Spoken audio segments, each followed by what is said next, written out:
ఈరోజు వృషభ రాశి వారికి విద్యార్థులు మొబైల్ గేమ్స్కి అలవాటు పడి చదువు పాడు చేసుకునే అవకాశం ఉంది. జాగ్రత్తగా ఉండండి. ఉద్యోగస్తులు ఎంత కష్టపడినా సరే శాలరీ పెరగకపోవడం వల్ల లేదా అనుకున్నంత యోగ్యత లేకపోవడం వల్ల నిరాశ కనపడుతోంది. వ్యాపారస్తులకు ఈరోజు అనుకున్నంత లాభాలు కనపడటం లేదు. వ్యాపారంలో పోటీ పెరుగుతుంది, శత్రువులు పెరుగుతారు. జాగ్రత్త.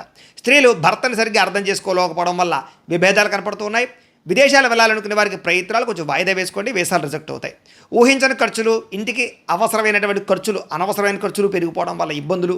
అలాగే ఈరోజు అనవసరమైనటువంటి అప్పులు చేయవలసి రావడం వల్ల తొందరగా మళ్ళీ అప్పు చేస్తే తీరకపోవడం, రుణ బాధలు పెరిగిపోవడం జరుగుతాయి. విహారయాత్రలు చేసేటప్పుడు వస్తువుల విషయంలో జాగ్రత్తగా ఉండండి. వాహన ప్రమాదాలు ఉన్నాయి. జాగ్రత్త. స్త్రీలకి భర్త లేదా అత్తగారితో కానీ, తోటికోడలతో కానీ, ఆడబడుచులతో కానీ తగాదాలు ఉన్నాయి. జాగ్రత్తగా ఉండండి. పెద్ద పెద్ద నిర్ణయాలు తీసుకునేటప్పుడు మీకన్నా తెలివైన వారి యొక్క సూచనలు, సలహాలు తీసుకోవడం మంచిది. ఆహార నియంత్రణ లేకపోవడం వల్ల, బయట ఆహారాలు ఎక్కువ తినడం వల్ల గ్యాస్ట్రిక్ ట్రబుల్స్ ఉన్నాయి. జాగ్రత్త. ప్రేమికుల మధ్య చిన్న చిన్న విషయానికే వివాదాలు తలెత్తడము, దూరం జరగడం జరుగుతుంది. భార్యాభర్తల మధ్య మూడో వ్యక్తి ప్రమేయం వల్ల గొడవలు కనపడుతున్నాయి కాబట్టి జాగ్రత్త. కుటుంబ సభ్యుల మధ్య అనేక రకాల సమస్యలు కనపడుతున్నాయి. గృహ నిర్మాణ పనులు అనుకోని కారణాల వల్ల ఆలస్యంగా ఎదురుకు వెళతాయి.